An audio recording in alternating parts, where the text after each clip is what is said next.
Gjeneta Fetahu, tashmë e njohur dhe si opinioniste në një emision, ka ndarë një rrëfim personal që ngjalli interes dhe diskutim në studio, raportin e saj me një zhvjerën.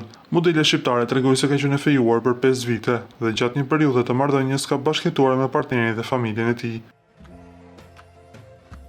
Pikërisht gjatë kësaj kohe, sipas saj, lindën përplasjet me nënën e partnerit. Vjera ime kishte shumë të vështirë të pranonte që dashuria për një grua nuk zëvendëson dashurinë për nënën. Ishte xheloze për gjë më të vogël.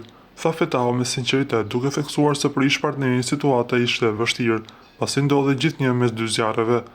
Megjithatë, jo çdo marrëdhënie në atë familje ka qenë e ftohtë. Ajo tregoi me respekt të madh raportin me ish zhvierin, të cilin e konsideron një njerëz me vlera. Me të kam pasur gjithmonë një raport shumë të mirë.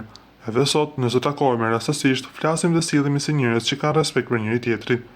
Gjeneta zbuloi gjithashtu se ish familja e partnerit ishte me origjinë turke dhe sipas saj kjo solli disa paragjykime që e bën edhe më të vështirë mirëkuptimin mes tyre. Na duhet të rikujtojmë se Gjeneta Fetahu është një emër mjaft i përfolur në mediat roz, deri diku e kritikuar për mendimet e saj të drejtë për drejta, por një emër mjaft i dashur për publikun.